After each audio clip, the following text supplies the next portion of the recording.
The enemy doesn't want you to hear this, because once you do, he loses ground. Fasting isn't optional in spiritual warfare, it's essential. If you've been struggling with the same sin, same fear, same cycle, there's a reason, and there's a way out. But it starts with saying no to the flesh, and yes to God. In the Bible, fasting isn't just about skipping meals. It's a spiritual weapon, one that shakes the kingdom of darkness. Jesus himself said in Mark chapter 9, verse 29, "This kind can be cast out only by prayer and fasting." Some demonic forces don't leave easily, but there are specific types of fasting that have the power to break them for good. Let's talk about 4 powerful fasting methods that destroy demonic strongholds and how you can use them to step into true freedom. The first is the absolute fast. This is the most intense kind of fasting. No food, no water.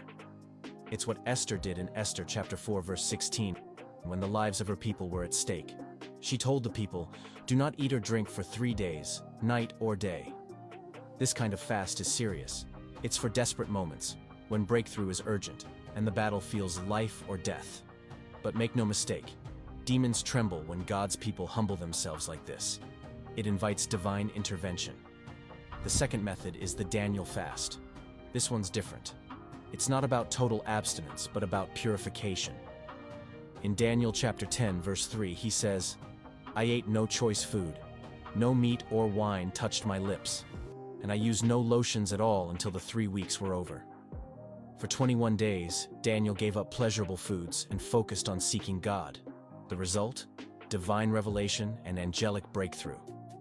When you deny the flesh and focus on spiritual discipline, it opens up your spiritual senses. Demons lose grip when your spirit becomes stronger than your cravings. The third method is the partial fast. This one is often overlooked, but powerful. It's when you fast for certain hours of the day, maybe sunrise to sunset. Jesus himself fasted for 40 days in the wilderness, and though we're not called to always replicate that, we see the power it gave him to resist the enemy. Luke chapter 4 shows us that after fasting, Jesus faced the devil head-on and defeated him with the word. A partial fast teaches discipline, spiritual focus, and dependence on God throughout the day. And guess what? It still breaks chains. The fourth is the corporate fast. This is when you fast with others, your church, your small group, your family. In Joel chapter 2, verse 15 to 16, the prophet said, "Blow the trumpet in Zion. Declare a holy fast. Call a sacred assembly." When believers come together in unity and fast for a shared breakthrough, something shifts in the atmosphere. There's power in agreement. And demons can't stand united prayer and fasting. Corporate fasting breaks strongholds over communities, families, and even nations.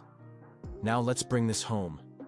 If you've been facing the same battle for years, if certain sins keep circling back, if fear, lust, anger, or depression keep showing up like they own a piece of you, it might be time to fast. But here's the truth. Fasting without prayer is just dieting, and fasting without the word is just starving. You must combine these methods with intentional time with God. Get into your Bible. Pray without distractions. Worship even when it's hard. That's where the power is. Demons don't just flee because you skipped lunch. They flee when you submit yourself to God and resist the devil. So which fast will you begin with? You don't have to start with the hardest one. Start where you are, because the longer you delay your fast, the longer your freedom is delayed. You were not meant to live in bondage. You were not created to be oppressed. You were chosen to walk in victory. Let this be the season you take fasting seriously, not as a religious act, but as a declaration of war. You're telling the enemy, "I'm done playing small. I'm done staying stuck. I'm done letting you win. I belong to Jesus, and I'm taking my authority back." So fast. Pray. Read. Worship. Watch what happens when you truly surrender. If this video stirred something in your spirit, don't keep it to yourself.